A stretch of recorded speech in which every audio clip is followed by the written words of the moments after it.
پڑھتے لیکن ہم پریشان رہتے ہیں، یا اللہ وہ بھی ہمارے غموں کو، ہمارے ہموں کو یا اللہ تو دور فرما دے۔ یا الہ العالمین جو بھی اہتمام کیا گیا ہمارے تمام کرنے میں، پڑھنے میں، یا الہ العالمین کوئی غلطی کوتاہی ہو گئی ہے، کوئی لغزش ہو گئی ہے، کوئی بے ادبی ہو گئی ہے، یا الہ العالمین تیری بارگاہ میں یہ عظیم جرگہ عرض کرتا ہے یا اللہ تو معاف کرنے والا ہے، معاف فرما دے۔ یا الہ العالمین جو بھی اہتمام کیا گیا، پڑھا گیا، اس کا ثواب تیرے پیارے حبیب علیہ تحیت و ثنا کے دربار میں پیش کرتے ہیں، قبول منظور فرما۔ سرکار عبد کرار صلی اللہ علیہ وسلم کے توسط سے تمام نبیین، صدیقین، شہداء، صالحین، شہداء بدر، شہداء حنین، شہداء احزاب، شہداء کربلا، اشراف صف صفا، معصومین، پیران پیر رضی اللہ تعالیٰ عنہ، سیدنا چشتی نقشبندیہ، سروریا قادریہ، حضرت آدم السلام سے لے کے سبھی تک جو حقدار امیدوار ہو چکے ہیں، حاضرین مجلس کی جو کربار، رفقا، بزرگ، آبا و اجداد، ننیال، ندیال، شاگرد، مقتدی، اساتذہ، متعلقین، سرکار کی ساری امت جنہوں نے کلمہ پڑھا لا الہ الا اللہ محمد الرسول اللہ، اس دنیا فانی کو چھوڑ کر چلی گئی ہے، یا الہ العالمین ان سب کے ارواح کو درجہ بدرجہ یہ سالس وقت کو بزرگ فرما۔ یا الہ العالمین آستان عالیہ گولڈا شریف کے جو وہاں پیران اعظام حضرت پیر میر علی شاہ صاحب علیہ رحمت، ان کی اولاد، ان کے آباء و اجداد جو اس دنیا فانی کو چھوڑ کر چلے گئے، شہر خاموشہ میں آرام فرما رہے ہیں، ان سب کے ابھی ارواح کو درجہ بدرجہ یہ سالس وقت کو قبول منظور فرما۔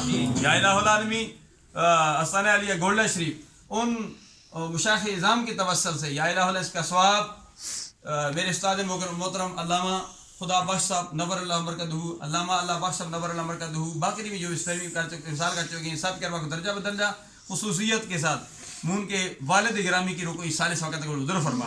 یا الہ العالمین مرحوم کی آنے والی منزل آسان فرما۔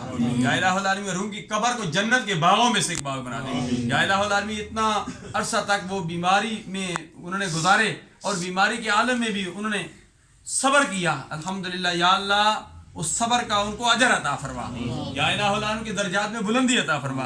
یا الہ العالمین مرحوم کی قبر کو تا حد نگاہ وسیع فرما دے، اپنے پیارے حبیب صلی اللہ علیہ وسلم کی شفاعت سے مستفیض فرما۔ یا الہ العالمین ہمیں دنیا میں زندہ رکھ، اسلام پر موت دے تو ہم سب کو ایمان پر موت دے۔ یا الہ العالمین ان کے والدہ صاحبہ کا، ان کے ماموں صاحب دونوں ماموں، یا الہ العالمین جو بھی باقی بھی فیملی میں جو بزرگ ہیں ان کا سایہ تا دیر قائم دے ہمراہ۔ یا اللہ جو بیمار ہیں ان سب کو صحت کاملہ عاجلہ مستمرہ دائمہ عطا فرما۔ یا الہ العالمین جو مانگا وہ بھی عطا فرما، جو نہیں مانگا وہ بن مانگے عطا فرما۔ یا الہ العالمین سرکار کی امت میں وہ بھی ہیں جو زندہ ہیں یا وصال کر چکے ہیں جن کے لیے کوئی دعا مانگنے والا نہیں ہے، یا اللہ ہم ان کے لیے بھی دعا کرتے ہیں، یا اللہ اپنے پیارے حبیب صلی اللہ علیہ وسلم کے توسل سے یا اللہ ان کے لیے بھی آسانیاں پیدا فرما دے۔ یا الہ العالمین باران رحمت مہربانیاں فرما، مسافروں کا سفر بے خطر فرما۔ جو بھی آج کی چلم کی محفل میں بزرگ نوجوان عزیز بچے میری ماں بہنیں آئی ہیں، یا الہ العالمین سب کی خالی جولیوں کو اپنی رحمت سے مالا مال فرما دے۔ یا الہ العالمین مرکز السنت جامع حقانیہ ظہر العلوم مرکز جامع خوشبوئی مدینہ کو بھی دن دگنی رات چگنی ترقی عطا فرما۔ جہاں کہیں دینی مدارس کام کر رہے ہیں سب کو اسلام کے مضبوط قلعے بنا۔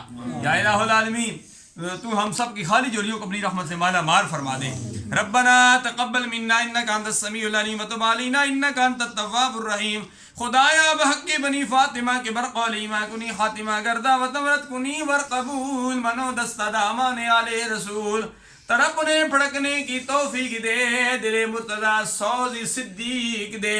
یا الہی دکھا دے مدینہ کیسی بستی ہے جہاں دن رات مولا تیری رحمت برستی ہے۔ یا الہ العالمین حضرت صدیق اکبر رضی اللہ تعالیٰ عنہ کے وصال باکمال سردار سرکار کے سسر بھی ہیں، سرکار کے ساتھ قدموں میں آرام بھی فرما رہے ہیں۔